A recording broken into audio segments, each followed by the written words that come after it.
Assalamualaikum warahmatullahi wabarakatuh. Alhamdulillahi rabbil alamin. Wassalatu wassalamu ala sayyidil mursalin wa khatamin nabiyyin Muhammadin wa alihi wa sahbihi ajma'in wa man tabi'ahum bi ihsanin wa da'a bida'watihim ila yaumiddin. Amma ba'd.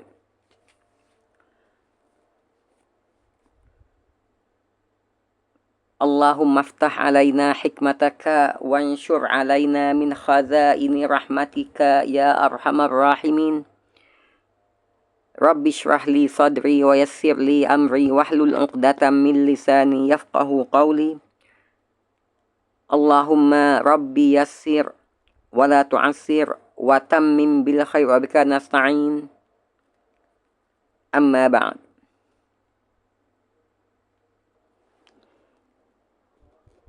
Alhamdulillah, segala puji bagi Allah Tabaraka wa Ta'ala, yang mana dengan limpah kurnia dan kasihan belasnya kepada kita semua,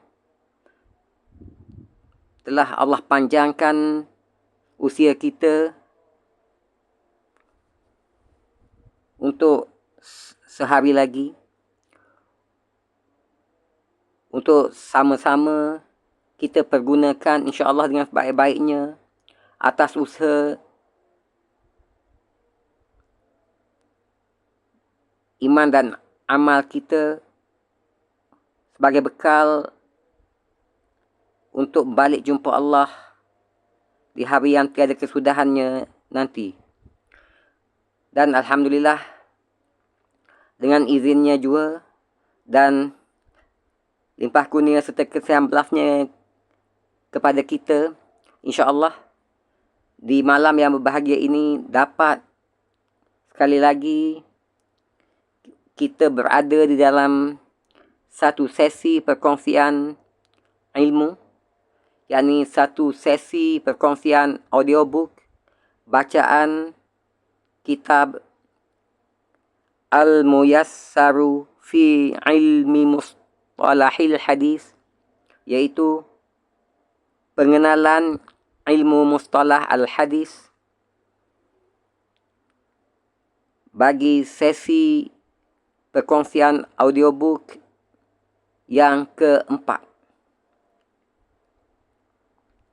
Semoga perkongsian audiobook ini akan menjadi sesuatu yang bermanfaat kepada kita, kepada kehidupan dunia dan akhirat kita, insya-Allah. Al-Muyassaru fi Ilmi Mustalahil Hadis, pengenalan ilmu mustalah al-hadis oleh Al-Fadhil Ustaz Syed Abdul Majid Ghari hafizahullah, dan terjemahan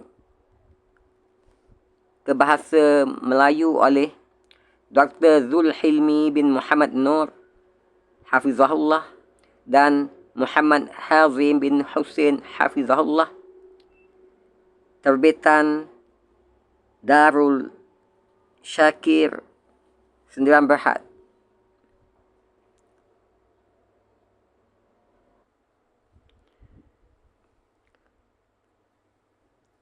Pengenalan ilmu mustalah al-hadis.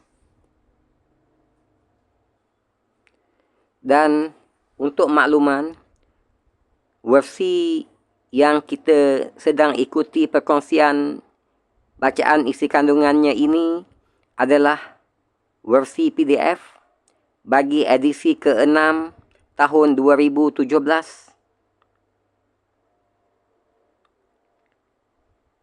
Diterbitkan oleh Darul Syakir Enterprise dan dicetak oleh Aneka Print and Packaging Sendirian Berhad.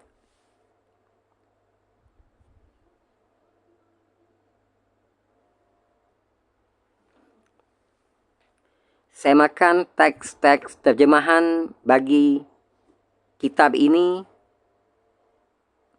adalah oleh Ustaz Muhammad Norzi bin Nasir, pensyarah Jabatan Al-Quran dan As-Sunnah Kolej Universiti Islam Antarabangsa Selangor, KUIS, dan oleh Ustaz Muhammad Hafiz bin Suarani, pensyarah Jabatan Al-Quran dan As-Sunnah, Akademi Islam, Kolej Universiti Islam Antarabangsa Selangor, KUIS. Manakala penilai bagi buku ini adalah oleh pertamanya Ustaz Abdul Hamid bin Hashim, pakar rujuk bidang hadis dan pengetua Madrasah Miftahul Ulum, Sri Petaling, Kuala Lumpur. Dan yang keduanya oleh Dr. Faisal bin Ahmad Shah, pensyarah Jabatan Al-Quran dan Al-Hadis, Universiti Malaya, UM. Sepintas lalu berhubung dengan isi kandungan kitab ini, alhamdulillah, dalam sesi-sesi terdahulu telah pun kita kongsikan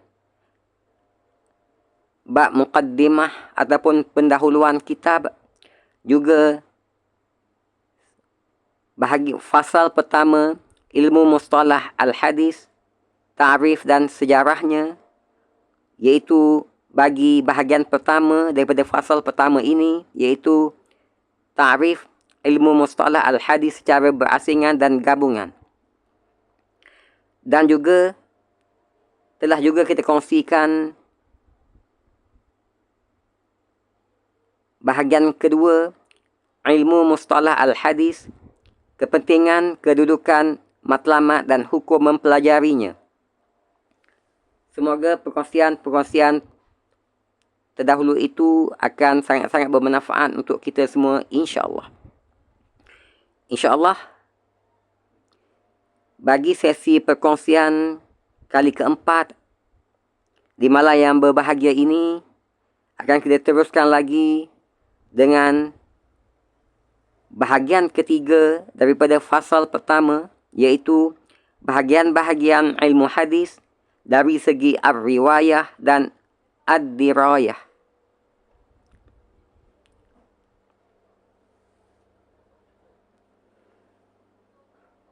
Untuk makluman, kita masih lagi berada di fasal pertama, ilmu mustalah al-hadis, ta'rif dan sejarahnya. Dan insya-Allah di malam yang bahagia ini akan kita kongsikan pula bahagian ketiga daripada fasal pertama ini, iaitu bahagian-bahagian ilmu hadis dari segi ar-riwayah dan ad-dirayah, di mana dalam sesi perkongsian audiobook kali keempat di malam yang berbahagia ini, kita akan tumpukan terlebih dahulu kepada bahagian-bahagian ilmu hadis dari segi ar-riwayah, dan insya-Allah bahagian-bahagian ilmu hadis dari segi ad-dirayah akan menyusul dalam sesi perkongsian audiobook kali kelima nanti, insya-Allah. Fasal pertama, ilmu mustalah al-hadis, ta'rif dan sejarahnya. Bahagian ketiga, bahagian-bahagian ilmu hadis dari segi ar-riwayah dan ad-dirayah.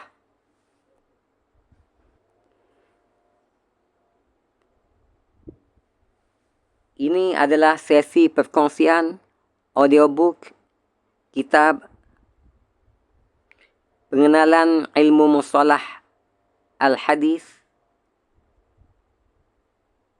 bagi sesi perkongsian audiobook kali yang keempat.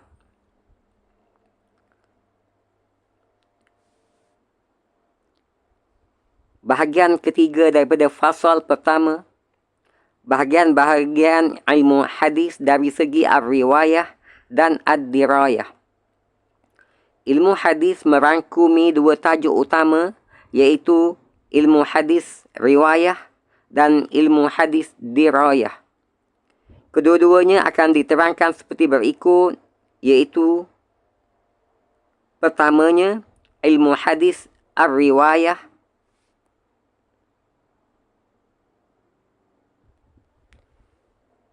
Dan kedua, ilmu hadis ad-dirayah.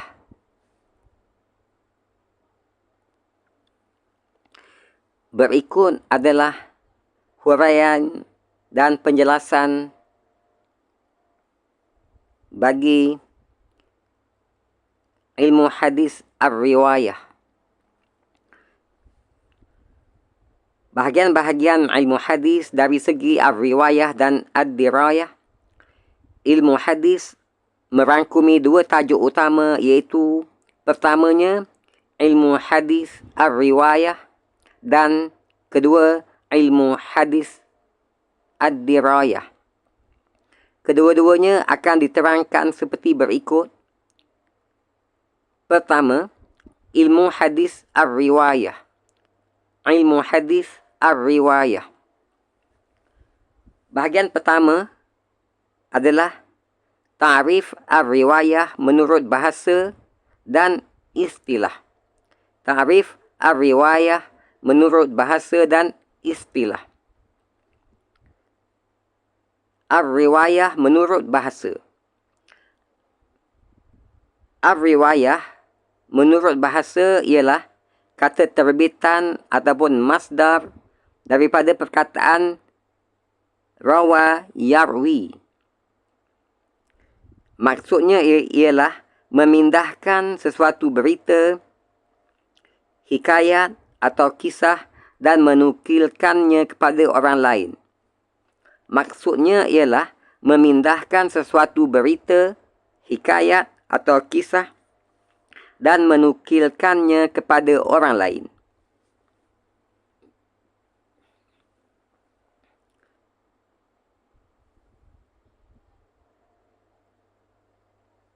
Ar-riwayah menurut istilah. Manakala ar-riwayah menurut istilah ialah mengenali perkataan, perbuatan, takrir, yakni pengakuan dan sifat baginda Nabi sallallahu alaihi wasallam. Mengenali perkataan dan perbuatan para sahabat dan tabi'in radhiyallahu anhum ajma'in, serta memelihara dan menjaga ketepatannya, merekodkan lafaz-lafaznya, menukil serta meriwayatkannya dengan teliti dan amanah. Ar-riwayah menurut istilah ialah mengenali perkataan, perbuatan, takrir, yakni pengakuan dan sifat baginda Nabi sallallahu alaihi wasallam, mengenali perkataan dan perbuatan para sahabat radhiyallahu anhum ajma'in dan tabi'in rahimahullah, serta memelihara dan menjaga ketepatannya, merekodkan lafaz-lafaznya, menukil serta meriwayatkannya dengan teliti dan amanah. Dalam erti kata lain, ia merujuk kepada ilmu yang berkaitan dengan periwayatan dan pensabitan hadis melalui pengetahuan yang merangkumi semua rantaian sanadnya, penyebutan lafaz-lafaznya dengan betul dan tepat, sama ada dalam sanad ataupun matan, juga pentahkikan nama-nama yang disebutkan di dalam keduanya, yakni di dalam sanad dan matan, dan setiap aspek yang berkaitan dengan nukilan yang sahih dan madbut, yakni tepat, bagi sesebuah hadis pada kedua-dua aspek, yakni sanad dan matan, tanpa membahaskan perihal kedua-dua sanad dan matan itu.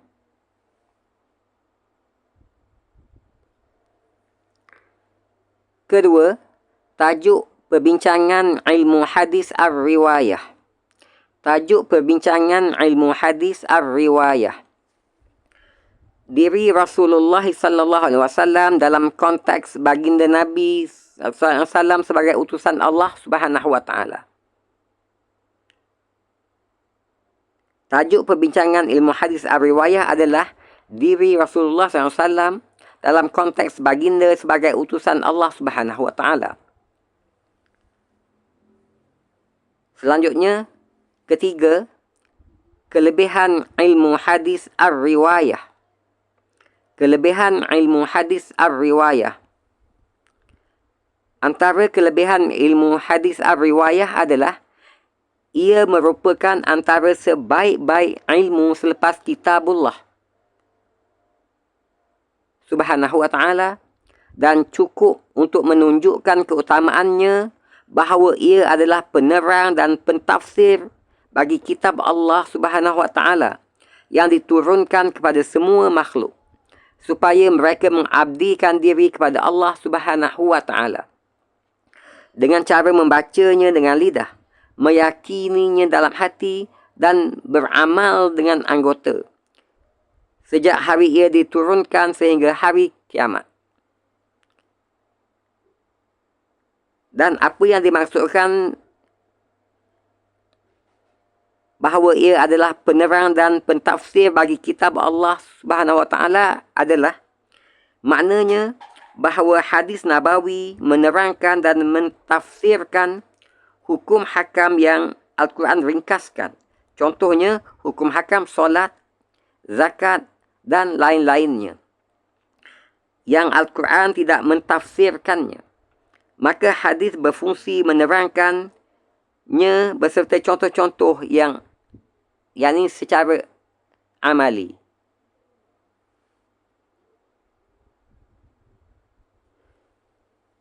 Selanjutnya, perbincangan keempat berhubung kait dengan ilmu hadis ar-riwayah adalah faedah-faedah ilmu hadis ar-riwayah. Faedah-faedah ilmu hadis ar-riwayah. Intisari faedah-faedah ilmu ini diringkaskan sebagai berikut. Pertamanya, mengetahui bagaimana munculnya sesuatu hadis daripada Rasulullah SAW. Faedah yang kedua adalah memelihara sunnah Rasulullah SAW untuk beramal dan membuat kesimpulan hukum daripadanya. Faedah yang ketiga adalah mengenali teladan yang baik daripada baginda Nabi SAW agar dapat dijadikan ikutan. Faedah yang keempat, sebagai usaha untuk mengelakkan daripada sebarang kesilapan dalam menyampaikan ilmu ini. Faedah yang kelima adalah mengenali hadis yang makbul, yakni yang diterima, dan hadis yang mardud, yakni yang ditolak. Faedah yang keenam adalah melatih umat Islam meneliti dan memeriksa hadis-hadis yang diterima dan ditolak. Dan faedah yang ketujuh iaitu mewujudkan keyakinan dalam diri umat Islam terhadap hadis Nabawi.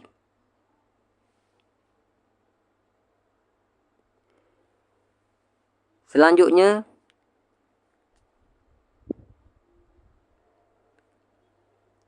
bahagian kelima berhubung kait dengan ilmu hadis ar-riwayah ini adalah matlamat ilmu hadis ar-riwayah. Matlamat ilmu hadis ar-riwayah. Matlamat utama ilmu ini ialah untuk mencapai kejayaan dan kebahagiaan di dunia dan akhirat. Matlamat utama ilmu ini ialah untuk mencapai kejayaan dan kebahagiaan di dunia dan akhirat. Kebahagiaan di dunia ialah beriman kepada kesahihan sesuatu yang telah dipastikan hubungannya dengan Nabi sallallahu alaihi wasallam yang merupakan wahyu daripada Allah Subhanahu wa taala, serta mempraktikkan setiap perkara yang dibawa oleh baginda Nabi sallallahu alaihi wasallam yang mengatur pola hidup bermasyarakat, pendidikan, ekonomi, politik dan seumpamanya, dan setiap perkara yang membawa kebaikan kepada individu, keluarga dan masyarakat amnya. Manakala kebahagiaan di akhirat pula ialah mencapai keredaan Allah Subhanahu wa taala, pengampunan dan rahmatnya serta kejayaan memasuki syurga Allah Subhanahu wa taala.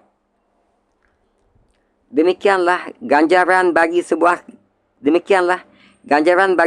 keikhlasan mempraktikkan apa jua ajaran yang dibawa oleh Nabi sallallahu alaihi wasallam, berupa pengabdian diri kepada Allah Subhanahu wa taala, kepatuhan kepada perintah-perintahnya dan menjauhi larangannya, serta mengelakkan diri daripada perkara-perkara yang syubhat, yakni perkara yang sama-sama.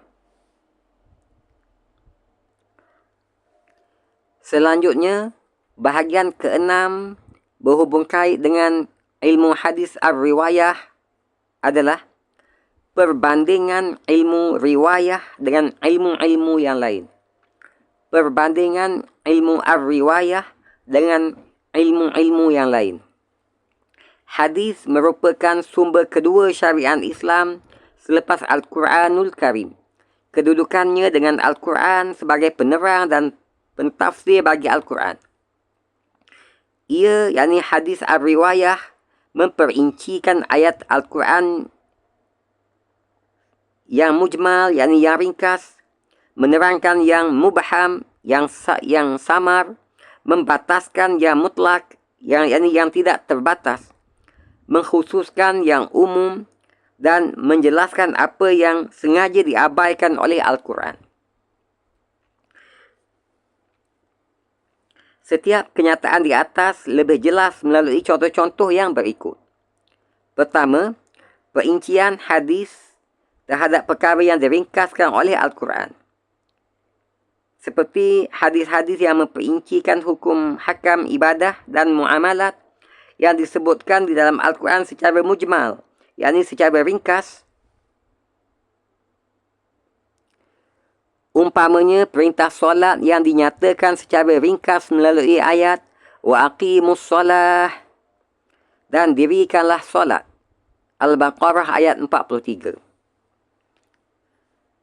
Dalam ayat ini tidak dinyatakan apakah solat yang dituntut, caranya dan bilakah waktunya. Hadis datang dan menerangkan bilangan rakaat, cara mendirikannya dan waktu-waktu yang tertentu baginya.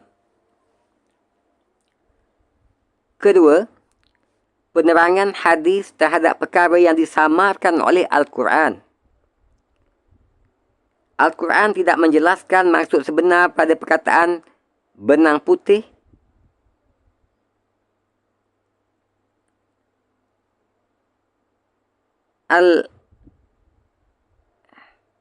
Abyadul khait dengan benang hitam, Al-Aswad. Di dalam ayat surah Al-Baqarah ayat 187.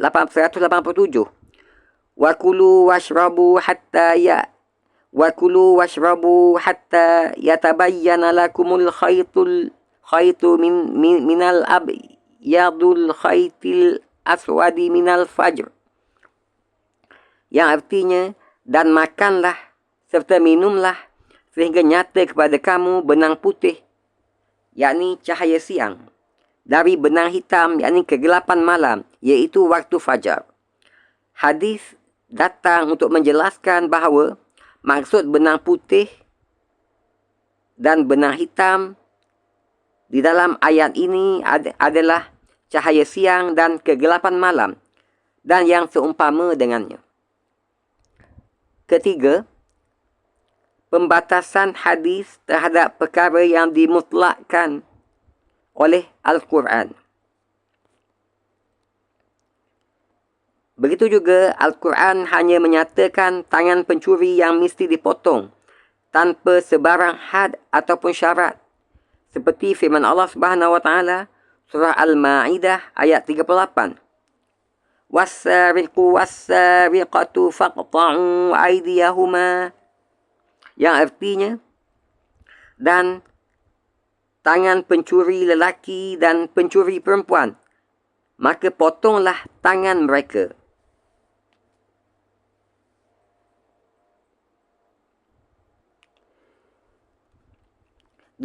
Di dalam ayat ini,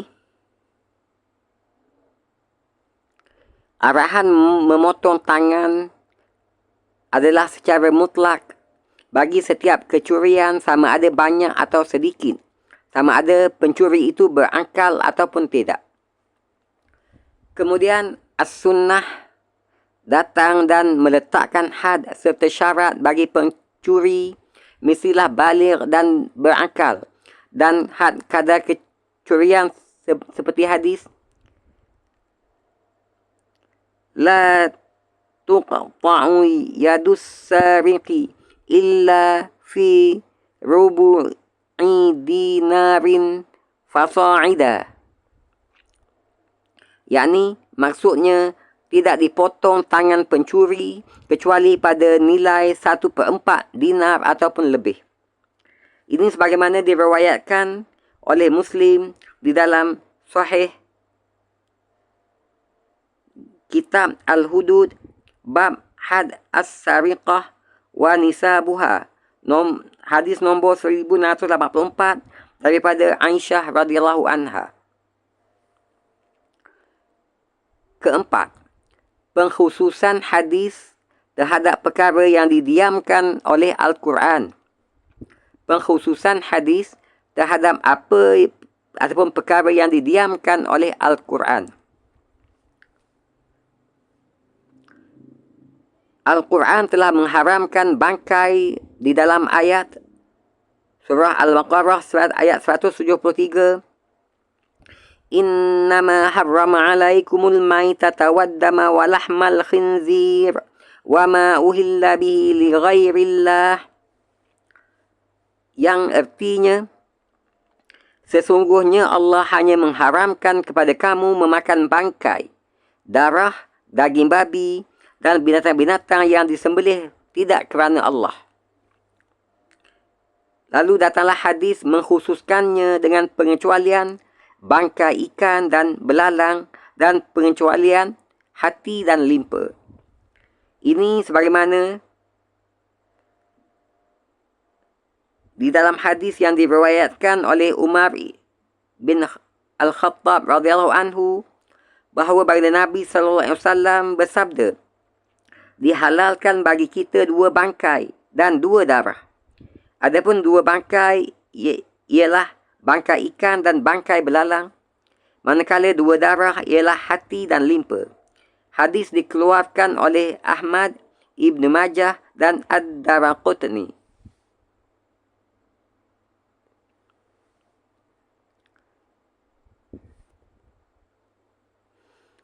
Kelima, penerangan hadis terhadap perkara yang sengaja diabaikan oleh Al-Quran. Al-Quran sengaja mengabaikan, yakni tidak menyebut sebahagian ibadah, namun perkara yang diabaikan tersebut diterangkan oleh hadis. Contohnya, solat musafir yang tidak disebutkan oleh Al-Quran. Ia diterangkan oleh hadis yang diriwayatkan oleh Aisyah radhiyallahu anha, di mana Ummul Mukminin radhiyallahu anha berkata,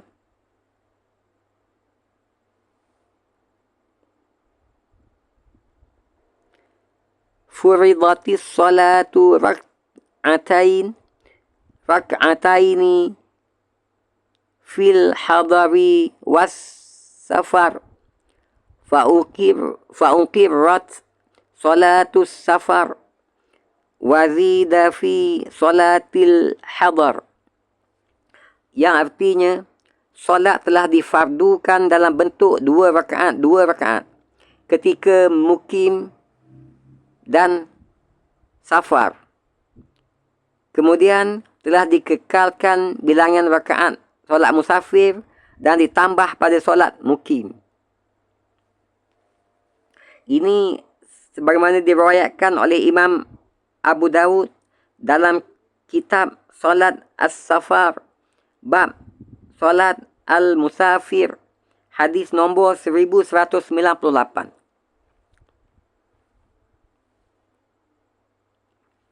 Selanjutnya,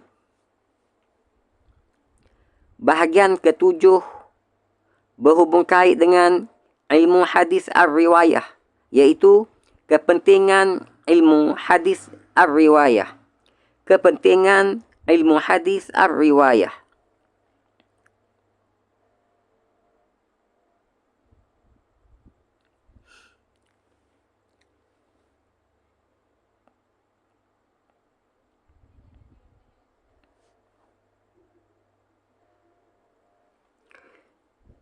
Kepentingan ilmu ini ialah pemeliharaan hadis-hadis daripada sebarang penipuan dan pemalsuan. Seterusnya, pemeliharaan syariat Islam serta penjagaannya daripada penghalalan dan pengharaman tanpa berlandaskan dalil. Seseorang yang mahir dalam ilmu ar-riwayah tidak dituntut untuk mengeluarkan hukum mengenai darjat sesuatu hadis, sama ada ia sahih, dhaif atau selainnya. Hal ini kerana perkara tersebut adalah sebahagian daripada pengkhususan mereka yang mahir dalam ilmu hadis ad-dirayah. Kepentingan mereka yang mahir dalam ilmu ar-riwayah ialah hanya meriwayatkan hadis-hadis baginda Nabi SAW dengan periwayatan yang tepat, teliti, amanah dan berhati-hati sebagaimana ia yang didengarinya. Mereka seperti mesin pencetak yang mencetak semula apa yang disalin.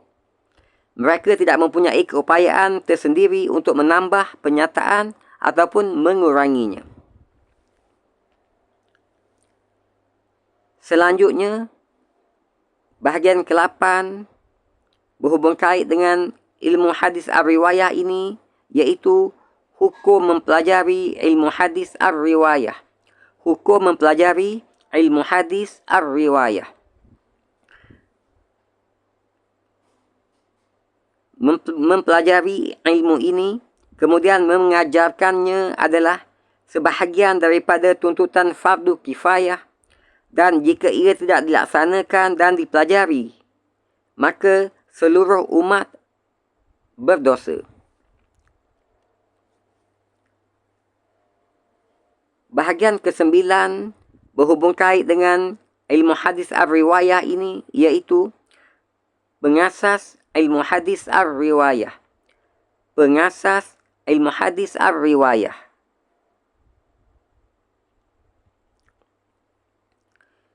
Ilmu ini telah diasaskan oleh Rasulullah SAW sendiri, kemudian para khalifah yang 4, yakni Khulafa ar-Rashidin, dan para sahabat radhiyallahu anhu mengumpul dan menentukan dan mengesahkannya. Usaha ini diteruskan pula oleh sebahagian tabi'in seperti Imam Abu Bakr bin Hazm al-Ansar rahimahullah yang wafat pada 120 Hijriah, dan Imam Muhammad bin Shihab az-Zuhri wafat 1125 Hijriah. Kedua-dua imam ini telah berusaha untuk menyusunnya atas perintah Khalifah Umar bin Abdul Aziz wafat 101 Hijriah. Perbincangannya akan diperincikan pada bahagian ke-4 daripada perbahasan ini. Seterusnya, hubungan antara ilmu hadis ar-riwayah dengan ilmu hadis ad-dirayah. Hubungan antara ilmu hadis ar-riwayah dengan ilmu hadis ad-dirayah. Hubungan ilmu ar-riwayah dan ilmu ad-dirayah adalah seperti hubungan usul al-fiqh dan fiqh.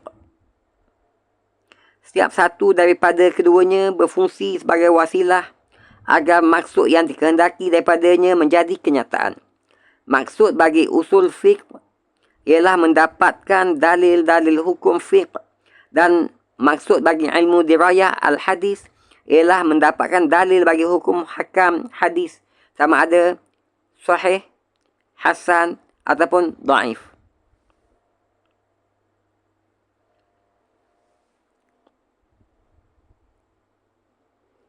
Seterusnya, perumpamaan antara ar-riwayah dan ad-dirayah. Perumpamaan antara ilmu hadis ar-riwayah dan ilmu hadis ad-dirayah. Bagi menambahkan penjelasan tentang ar-riwayah dan ad-dirayah serta perbezaan di antara kedua-duanya, adalah mungkin untuk mengandaikannya sebagai surat berdaftar. Postman membawa, menjaga dan menyampaikannya dengan selamat dan sejahtera, tanpa perlu membebankan dirinya untuk memahami dan mengkaji isi kandungannya, serta mengetahui nilainya, maka ini menyerupai hal perawi. Sementara penerima surat tersebut, dia akan melihat kepada sampul, pengirim, tarikh penghantaran dan penerimaan. Kemudian, membuka, membaca dan meneliti isi kandungannya. Maka dialah orang yang mampu mengambil faedah daripadanya dan memberi hukum kepadanya. Hal ini menyerupai hal ad-dari, iaitu orang yang mahir dalam bidang ad-dirayah.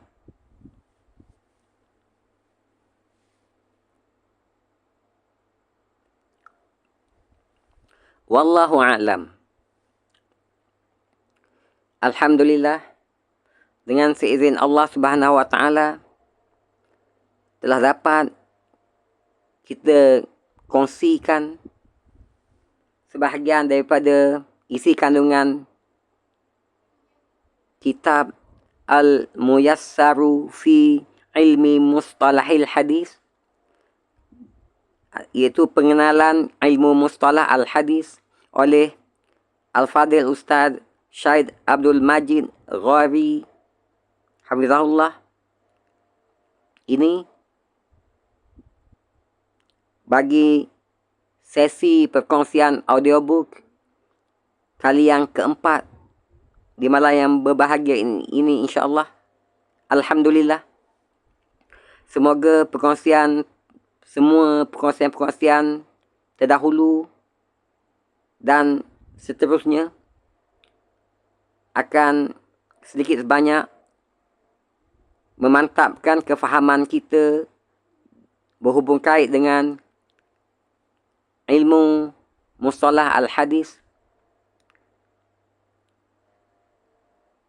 untuk kita jadikan sebagai panduan dalam hidup kita, insya-Allah. Dan insya-Allah dalam sesi selanjutnya akan kita teruskan lagi berhubung kait dengan ilmu hadis ad-dirayah pula, insya-Allah. Sehingga berjumpa lagi dalam sesi perkongsian selanjutnya.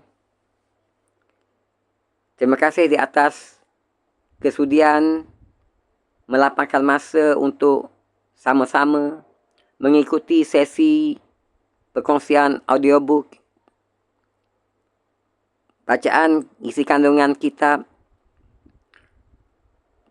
Al-Muyassaru fi Ilmi Mustalahil Hadis ini. Sehingga berjumpa lagi di dalam sesi-sesi selanjutnya. Wabillahi taufiq wal hidayah. Wassalamualaikum warahmatullahi wabarakatuh.